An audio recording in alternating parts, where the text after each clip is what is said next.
Hello everyone, स्वागत है आप सभी का हमारे यूट्यूब चैनल में। जैसा कि दोस्तों आज की इस क्लास में हम लोग पढ़ने वाले हैं फायरमैन के लिए, मतलब बिहार फायरमैन के लिए नोट्स के प्रश्नों को कवर करेंगे, जो कि आपका नोट्स आए हुए हैं, जो भी आपका संभावित प्रश्न बने हुए हैं। तो चलिए शुरू करते हैं आज की इस क्लास को, चीजों को समझते हैं। आज की इस क्लास का पीडीएफ वीडियो के डिस्क्रिप्शन में मैं टेलीग्राम का लिंक डाल दिया हूँ, तो आप लोग टेलीग्राम से जुड़ जाइए। टेलीग्राम पर आपको सारा पीडीएफ एक जगह अवेलेबल मिल जाएगा। इसके अलावा यहाँ पर हम लोग बात करेंगे, देखिए जैसे कि आपका बिहार फायरमैन का एग्जाम होने वाला है, इसका जो भी आपका सिलेबस है और साथ में आपको जो भी पूछने का लेवल है, इसके अकॉर्डिंग आपको प्रिपरेशन करना है, ना कि आपको बहुत सारा पढ़ लेना है और क्वेश्चन जो है वो बिल्कुल काम का ना रहे। तो यहाँ पर दोस्तों मैं आपको हर बार बताता हूँ कि इसके 10th के बेसिस पर आपका पूछा जाएगा और नॉर्मली क्वेश्चन पूछा जाएगा, जैसे कि आपका बिहार एक्साइज कांस्टेबल में भी प्रश्न आपका पूछा गया है मद निषेध में, ऐसा ही आपको सिमिलरली प्रश्न पूछा जाएगा। इसलिए आपको ज़्यादा से ज़्यादा प्रैक्टिस करना है, कम समय है, आपको सेट मारना है।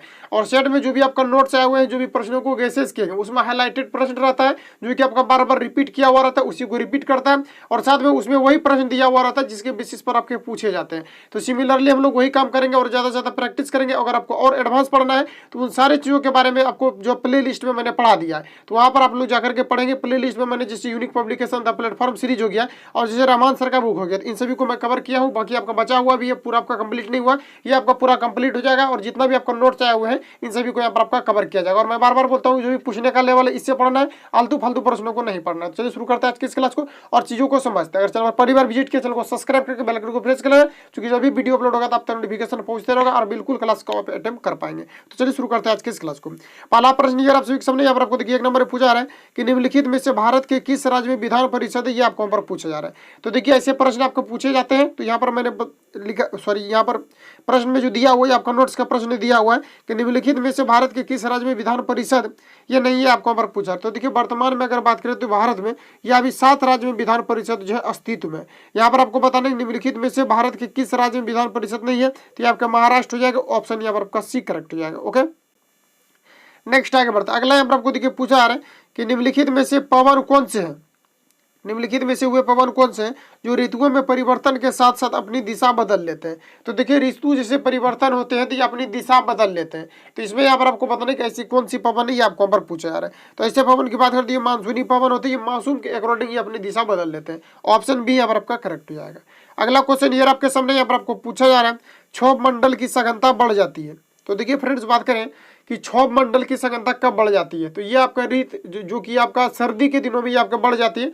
मतलब कहने का है कि शीत ऋतु में ये आपके बढ़ जाती है। अब क्यों बढ़ जाती है, क्योंकि देखिए जो ध्वनि का जो गमन की जो इसका जो स्पीड होती है, ये क्या होती है कि जैसे गर्मी के दिनों की अपेक्षा अगर बात करें हम लोग, तो ठंडी के दिनों में इसकी जो ध्वनि की गति होती है कम हो जाती है। क्यों हो जाती है, क्योंकि ठंडी के दिनों में क्या होते हैं कि शीत ऋतु जिसको हम लोग ओस बोलते हैं, ये सब मौजूद होते हैं, जिसके कारण ध्वनि की गमन की जो दिशाएं होती है कम हो जाती है। तो क्यों कम हो जाती है, क्योंकि सर्दी के दिनों में क्या होता है कि वायुमंडल की सघनता यानी डेंसिटी ये काफी अधिक हो जाती है, इसलिए ऐसा होता है।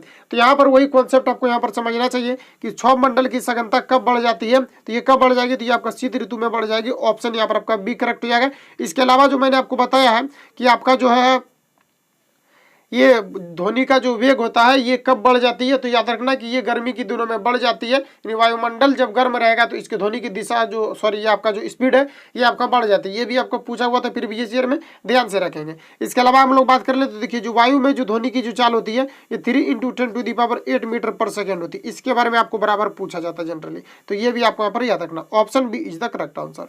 नेक्स्ट क्वेश्चन यार आपके सामने यहाँ पर आपको पूछा जा रहा है, निम्नलिखित में से वह, यहाँ पर आपको होना चाहिए था कि वह गवर्नर कौन सा था जो मैसूर के तीसरे युद्ध में टीपू सुल्तान के विरुद्ध लड़ा था, ये आपको पर पूछा जा रहा है। तो ये आपका लॉर्ड कॉर्नवालिस हो जाएंगे, जो कि आपका तीसरे जब विश्व युद्ध सॉरी आपका जब तीसरे युद्ध हुए थे तो इसमें ये टीपू सुल्तान के खिलाफ ये लड़े थे। ऑप्शन यहाँ पर आपका सी करेक्ट हो जाएगा। अगला क्वेश्चन यार आपके सामने यहाँ पर आपको पूछा जा रहा है 5 नंबर में, औरंगजेब के बाद उसका कौन सा बेटा बहादुर शाह के बाद बहादुर शाह के नाम से भारत का सम्राट बना। तो यहाँ पर आपको बताना है कि औरंगजेब के कौन सा बेटा है जो बहादुर शाह के नाम से भारत का साम्राज्य बना था, ये आपको पर पूछा जा रहा है। तो ये बना था मोहम्मद आजम बने थे। ऑप्शन यहाँ पर आपका बी करेक्ट हो जाएगा। अगला क्वेश्चन ये आपके सामने यहाँ पर आपको पूछा जा रहा है, निम्नलिखित में से अंतर्राष्ट्रीय दिनांक रेखा कौन सी है, ये भी आपका प्रश्न पूछा हुआ था प्रीवियस ईयर भी। ऐसा नहीं कि ये बिहार फायरमैन में जितना भी कांस्टेबल लेवल का एग्जाम होता है बिहार में, इन सभी का सिलेबस समान है, इसलिए आपको जितना भी प्रीवियस ईयर पूछा हुआ दूसरे एग्जाम में भी उसको भी यहाँ पर आपको कमेंट करना है। नेक्स्ट यहाँ पर देखिए पूछा रहे निम्नलिखित में से अंतर्राष्ट्रीय दिनांक रेखा कौन सी है, ये आपको यहाँ पर पूछा। तो अंतर्राष्ट्रीय दिनांक रेखा की बात करें तो ये आपका 180 डिग्री देशांतर हो जाएगा। ऑप्शन यहाँ पर आपका डी करेक्ट हो जाएगा।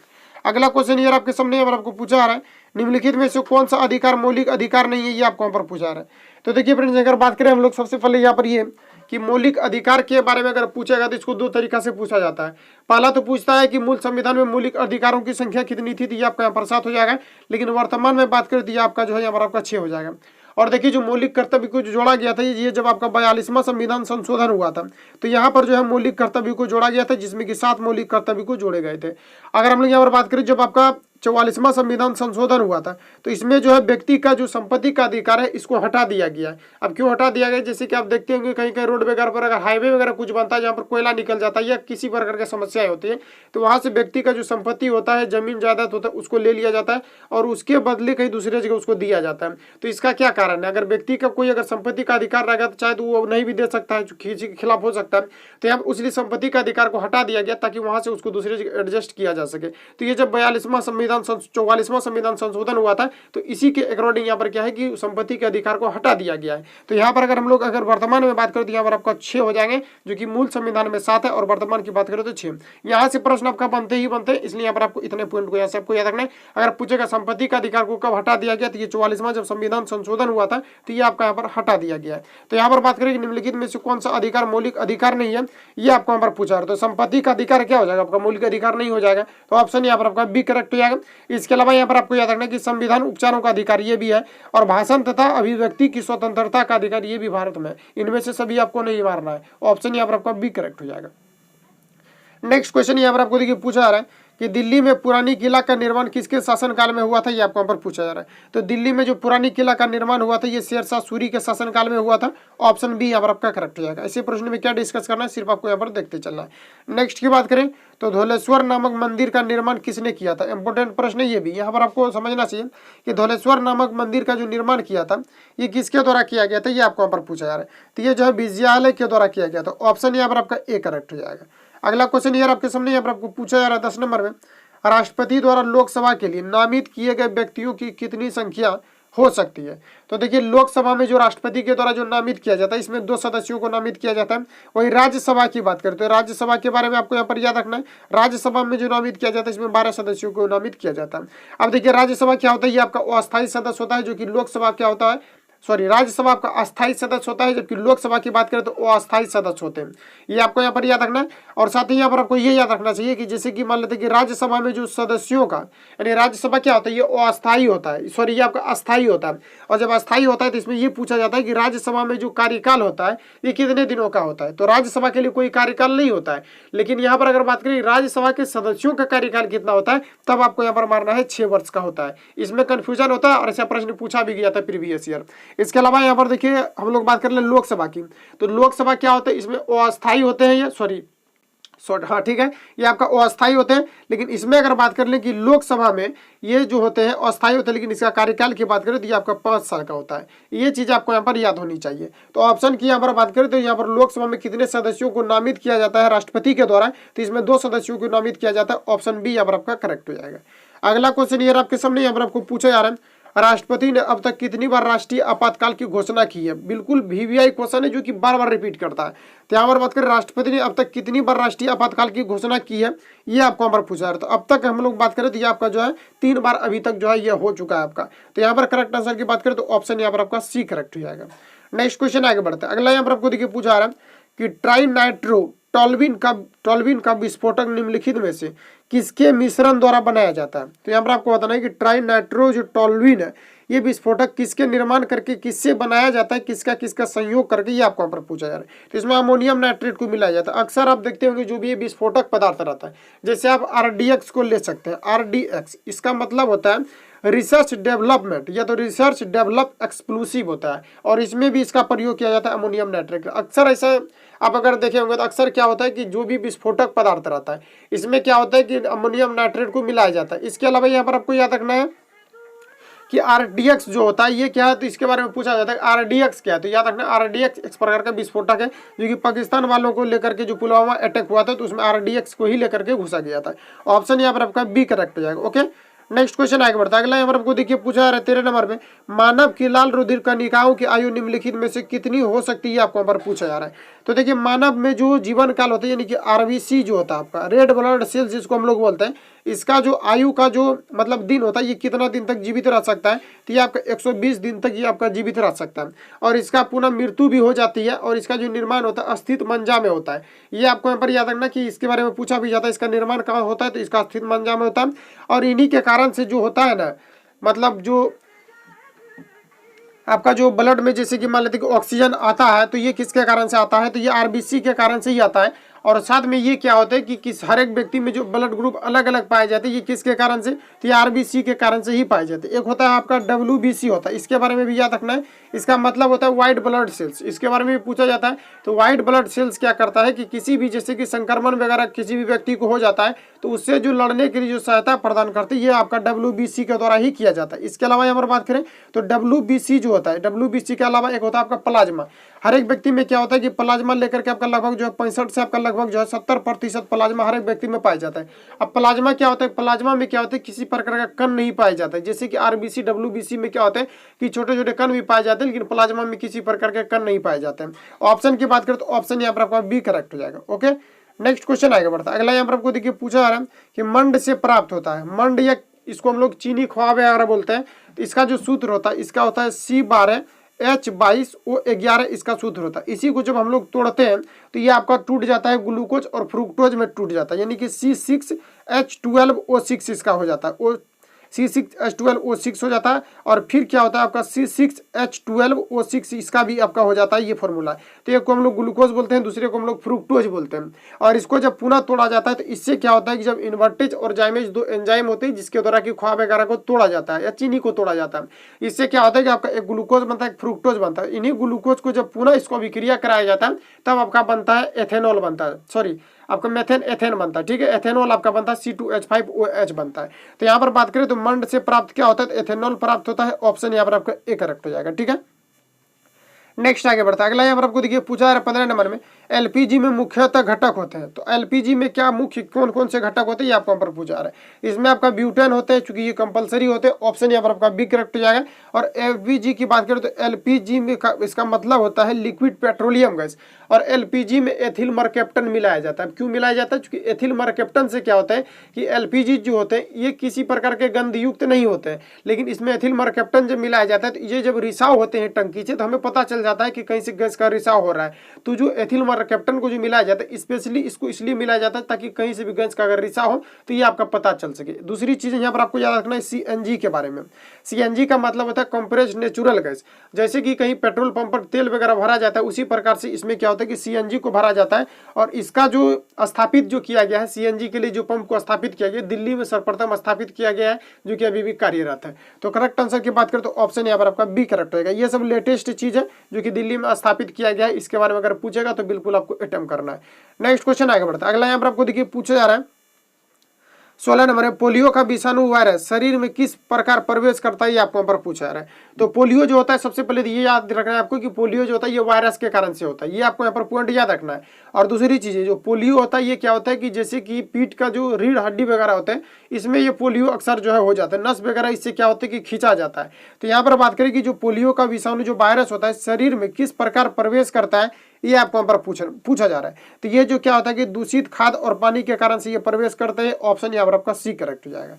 नेक्स्ट क्वेश्चन आगे बढ़ता है। अगला यहाँ पर आपको देखिए पूछा रहा 17 नंबर में बागान कृषि पैदा करती है। तो बागान कृषि जो पैदा किया जाता है ये किसके द्वारा किया जाता है, तो ये जो है आपका खाद्येतर फसलें के द्वारा ये बागान कृषि का निर्माण होता है। ऑप्शन यहाँ पर आपका बी करेक्ट हो जाएगा, ठीक है। नेक्स्ट क्वेश्चन आगे बढ़ता है। अगला यहाँ पर आपको देखिए पूछा जा रहा है 18 नंबर में शिशु का लिंग किसके गुणसूत्र योगदान पर निर्भर करता है ये आपको यहाँ पर पूछा जा रहा है। तो शिशु का जो गुणसूत्र जो निर्भर करता है ये किस पे करता है, ये पिता के अकॉर्डिंग यानी इन्हीं के डीएनए के द्वारा पता किया जाता है। ऑप्शन यहाँ पर आपका ए करेक्ट हो जाएगा। नेक्स्ट क्वेश्चन आगे बढ़ता है। अगला यहाँ पर आपको देखिए पूछा रहा है निम्नलिखित में से कौन सा देश 2019 फीफा महिला विश्व कप का मेजबान था। तो देखिए जो हाईलाइटेड करंट अफेयर रहते हैं उसका भी प्रश्न क्या होता है कि पीछे वाला भी पूछा जाता है, इसलिए यहाँ पर आपको ध्यान में रखना है कि जो 2019 में फीफा महिला विश्व कप जो हुआ था इसका मेजबान किस देश को द्वारा किया गया था ये आपको पर पूछा है, ये फ्रांस के द्वारा किया गया था। ऑप्शन यहाँ पर आपका सी करेक्ट हो जाएगा। ओके, नेक्स्ट यहाँ पर आपको पूछा जा रहा है कि भारत के दक्षिणी छोर को क्या कहा जाता है ये आपको यहाँ पर पूछा जा रहा है। तो भारत के दक्षिणी छोर को कहा जाता है इंदिरा पॉइंट कहा जाता है। ऑप्शन बी यहाँ पर आपका करेक्ट हो जाएगा।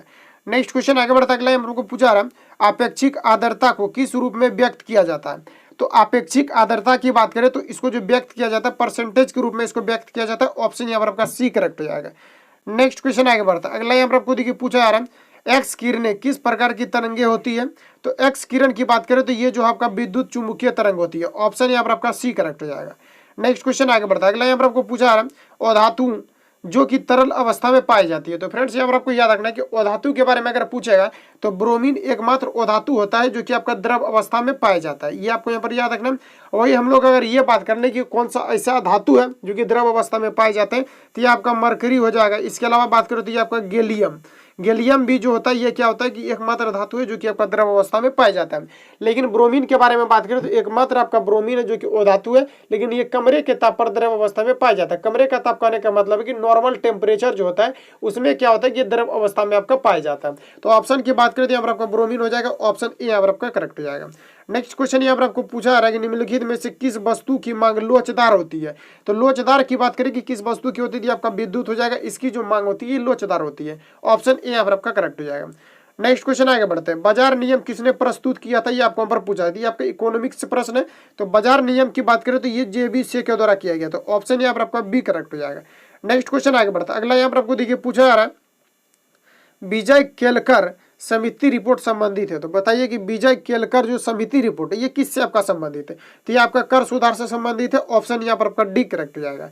नेक्स्ट क्वेश्चन आगे बढ़ता है। अगला यहाँ पर आपको देखिए पूछा जा रहा है हाल ही में DRDO ने पोखरण फायरिंग रेंज में डैश नाम से तीसरी पीढ़ी के गाइडेड मिसाइल का सफल परीक्षण किया है। तो अभी DRDO के द्वारा किसका सफल परीक्षण किया गया है, तो ये आपका नाग मिसाइल का किया गया है। ऑप्शन यहाँ पर आपका बी करेक्ट हो जाएगा। DRDO की फुल फॉर्म की बात करें तो defence research development and organisation होता है। क्या होता है, defence research development and organisation. इसके अलावा याद रखना इसरो के बारे में पूछा जाता है SIRO। इसके बारे में अगर पूछेगा तो इसरो ISRO इसका हो जाएगा ISRO हो जाएगा, इंडियन स्पेस रिसर्च ऑर्गेनाइजेशन। इसके अलावा नासा के बारे में याद रखना कि NASA इसका मतलब होता है national aeronautics space and administration. ये भी आपको यहाँ पर याद रखना। ऑप्शन यहाँ पर आपका बी करेक्ट हो जाएगा। और नासा के बारे में फुल फॉर्म भी पूछा जाता है। नेक्स्ट की बात करें तो यहाँ पर आपको पूछा जा रहा है कि निम्नलिखित में से नासिक व्यंजन कौन सा है। तो देखिए फ्रेंड्स अगर नासिक व्यंजन के बारे में अगर पूछा जाता है या हिंदी से प्रश्न अगर पूछा जाता है उच्चारण स्थान से रिलेटेड तो आपको खुद से उच्चारण करना है। तो देखते हैं हम लोग किससे नासिक का उतारा स्व। तो इससे देखिए आपका उसमें क्या होना चाहिए कि आपका नोज का भी प्रयोग होना चाहिए, यानी कहने का मतलब कि नाक का भी प्रयोग होना चाहिए। ध्वनि जो निकलेगा ये आपका मुंह से भी निकलेगा और नाक से भी निकलेगा। तो यहाँ पर बात करें तो स्व अपने से बोलना है और देखना कि कहाँ से हो रहा है। तो ये आपका नहीं हो रहा है। नो की बात करें तो ये आपका यहाँ पर हो रहा है। तो ऑप्शन आपका बी हो सकता है, लेकिन आपको सभी को चेक करना है। गो तो ये देखिए आपका सिर्फ मुंह से हो रहा है, जो ये सिर्फ आपका मुंह से हो रहा है। लेकिन नो अगर हम लोग बोलते हैं तो इससे क्या हो रहा है कि नासिक का भी प्रयोग हो रहा है। तो फाइनली आपका correct answer option number B यहाँ पर आपका करेक्ट हो जाएगा। अगला क्वेश्चन ये आपके सामने आपको पूछा रहा है कि इनमें से स्वर संधि का उदाहरण है। तो स्वर्ण संधि की बात करें तो बताइए कि स्वर संधि का इनमें से आपका यहाँ पर कौन सा उदाहरण हो जाएगा। तो स्वर्ण संधि की बात करें तो ये आपका यहाँ पर पवन हो जाएगा, जो कि आपका स्वर संधि का उदाहरण है। वैसे मैं संधि से रिलेटेड आपको प्रश्न में पढ़ा दूंगा पूरा फुल कॉन्सेप्ट के साथ, क्योंकि संधि और समाज से ही प्रश्न पूछे जाते हैं। इसके अलावा पर्यायवाची शब्द से भी प्रश्न पूछे जाते हैं। और हिंदी से जो प्रश्न पूछे जाएंगे आपका 10 प्रश्न पूछे जाएंगे, जो कि बहुत महत्वपूर्ण भूमिका निभाती है। तो इसमें अगर बात करें तो ये इसको ज्यादा से ज्यादा आपको प्रैक्टिस करा देंगे, बिल्कुल टेंशन ना लें। ऑप्शन यहाँ पर आपका डी करेक्ट हो जाएगा। नेक्स्ट क्वेश्चन आगे बढ़ता है। अगला आपको पूछा रहा है कि निम्नलिखित में से कर्मधारय समास किस में है। तो समास से मैंने आपको प्रश्न पढ़ा दिया है, वो आपको प्ले लिस्ट में अवेलेबल मिल जाएगा। तो वो मैंने वहां पर समास आपको पढ़ाया स्पेशल। हालांकि मैं इतना प्रश्न दे दूंगा कि समास से बिल्कुल प्रश्न आएगा तो छूटेगा नहीं, क्योंकि समास से प्रश्न आपका पूछा ही जाता है। तो यहाँ पर बात करें निम्नलिखित में से कर्मधारय समास का उदाहरण कौन सा, ये आपको यहाँ पर पूछा जा रहा है। तो इसमें अगर बात करें तो नीलोत्पल हो जाएगा, क्योंकि इसमें क्या होता है कि कर्मधारय समास में क्या होता है कि एक पर अगर इसमें उपमा किया जाता है। तो ऑप्शन यहाँ पर आपका सी करेक्ट हो जाएगा।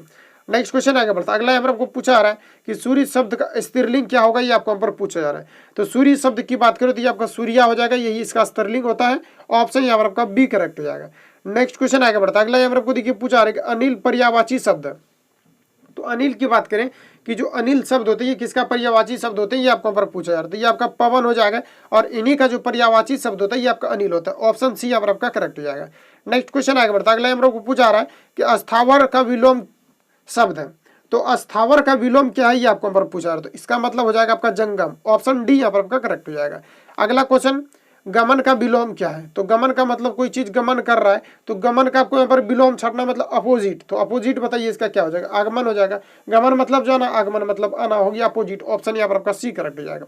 नेक्स्ट यहाँ पर आपको देखिए पूछा आ रहा है जो सब कुछ जानता है इसको हम लोग क्या कहते हैं। तो जो सब कुछ जानता है इसको हम लोग बोलते हैं सर्वज्ञ। ऑप्शन यहाँ पर आपका बी करेक्ट हो जाएगा, ठीक है, सर्वज्ञ हो जाएगा जो सब कुछ जानता है। बस आज का सेवा इतना ही, मिलेंगे नेक्स्ट वीडियो में। अगर वीडियो हेल्पफुल लगता है चैनल को सब्सक्राइब करके बेल आइकन को प्रेस कर लेना, क्योंकि जब भी वीडियो अपलोड होगा तब तक नोटिफिकेशन पहुंचते रहेगा। और फायरमैन से अगर आपको जुड़ना है फायरमैन के प्रिपरेशन के लिए तो बिल्कुल आप लोगों को जुड़ जाना, क्योंकि यहाँ पर आपको प्रीवियस और साथ में जितना मैथ आपका पूछा हुआ है इन सभी को, और जो भी पूछने का लेवल है इसके बेसिस और साथ में इससे आपको एडवांस तक बताया जाएगा। क्योंकि मैंने आपको बहुत सारा पढ़ा दिया, अगर उसको पूरा अगर विजिट कर ले तो वीडियो को, और आसानी से अगर पीडीएफ को, क्योंकि आपको टेलीग्राम पर जोड़ना है और पीडीएफ को आप लोगों को रीड करते रहना जब तक एग्जाम नहीं हो जाता। बिल्कुल है कि क्वेश्चन नहीं छूटेगा, 80+ आप अटेम्प्ट कर लोगे। इसके अलावा कहीं भी पढ़ते हैं स्थिर होकर पढ़िए, कोई दिक्कत वाली बात नहीं है। मिलेंगे नेक्स्ट वीडियो में, तब तक के लिए जय Hind, best of luck, bless you God.